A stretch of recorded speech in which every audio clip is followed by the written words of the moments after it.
What do you think is the #1 problem with public education? For me, right now, there's a lot of problems with education, but one of the major issues of education that I hear more from working families is that a lot of students don't see how the education they have links up with the job availability at the end of the line, where they, #1. So it's a question of, if I'm spending all this money to get an education, I want to make sure that there are some constituencies out there.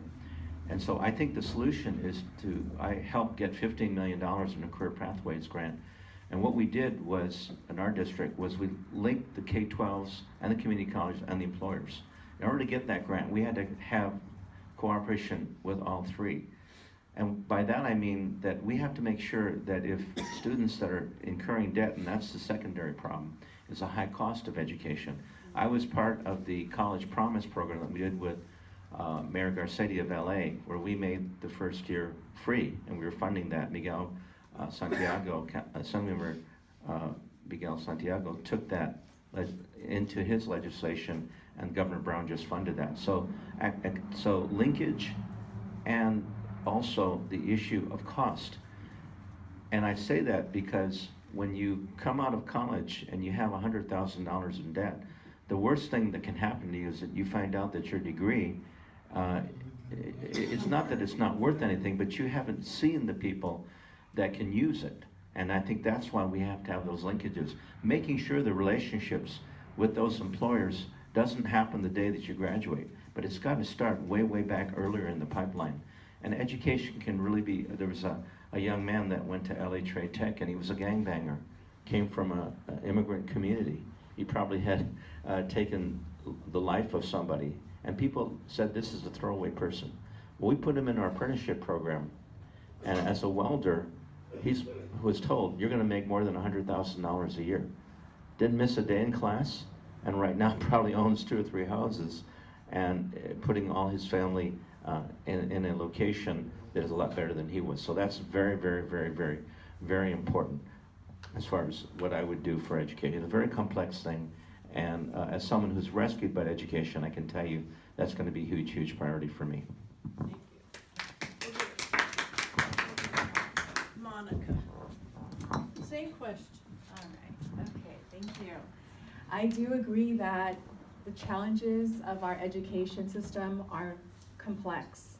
And I'll share that my mom, who I mentioned earlier is a retired CSEA member, she was a Head Start teacher for decades in the city of Baldwin Park. And the reason why students wouldn't show up to school was mostly social, familial. Perhaps there was something going on in the family and they weren't able to attend school on that day. Or perhaps there were some challenges with, real serious challenges that impacted students' attendance, even in Head Start. And what you would find is that these children, they wanted to be there. They wanted to be in this environment that was so positive, where they had food, where they had the support that they needed. And so a lot of it goes back to what's happening in the home. And that's why it's so important for us to talk about housing and transportation and health care, and to address, it's like they say, it takes a village. And so that's the village. And it's so much bigger than what we see in the classroom. Now, when going on to the middle school years, if I recall, from my own experience growing up in Baldwin Park, and I was trying the best that I could, and so were some of my peers, but some of them also had challenges.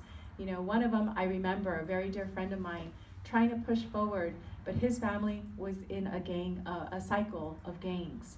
And he told me, I'm gonna break through, that's not gonna happen to me. Well, it did. And so that's why it's been so important as a council member for me to support after-school programs that promote development, not just in school, but that give a safe place, outside of the school environment.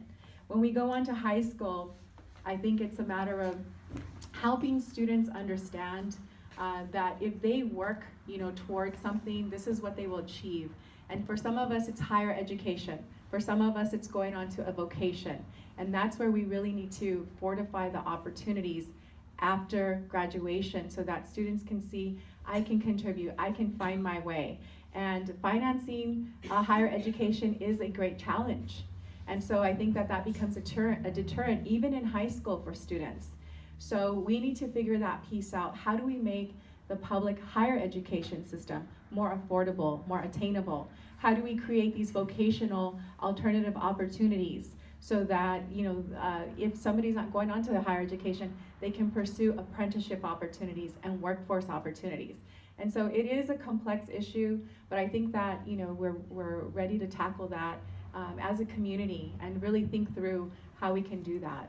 So that's how I would address it.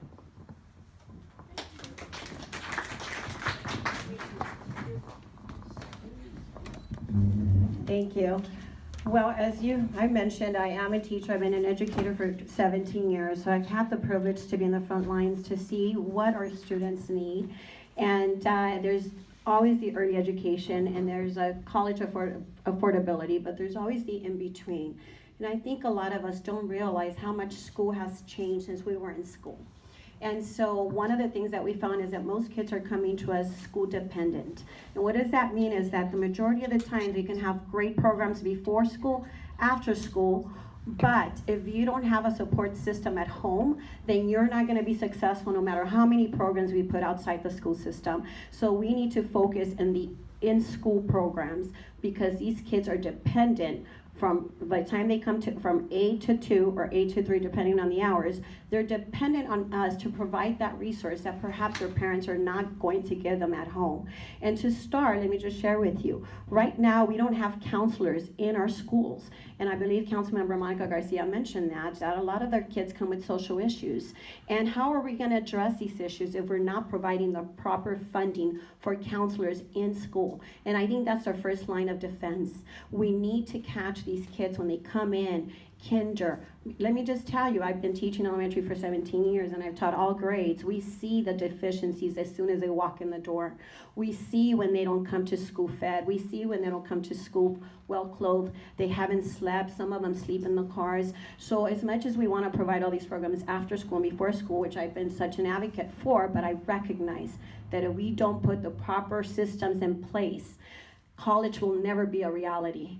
I know that we all want our kids to go to college, but for me, it's making sure that the foundation is there for our kids to have an opportunity. I just shared that I was undocumented, so I joke often that I was the original DACA student. I was brought here to this country without, any input, and I saw the discriminations, and this was back in the 70s. I see the same discriminations happening in our school systems today, which is so unfortunate because we're such a progressive state, and yet we haven't managed to tackle those issues. So we need to make equitable, the education equitable for all kids no matter who they are. So putting counselors in school is very important. Another thing that I don't think we realize is, we're getting older, is that it has changed so much. We used to take tests based on pen and paper, bubbling little circles. What parents don't understand now, that things have shifted so dramatically. Our kids are no longer taking tests, pen and paper. They are being forced to take 3 to 4 hours test on a computer, and these kids have never seen a computer at home. And so our job is to provide those tools and make mandatory that every school have one-to-one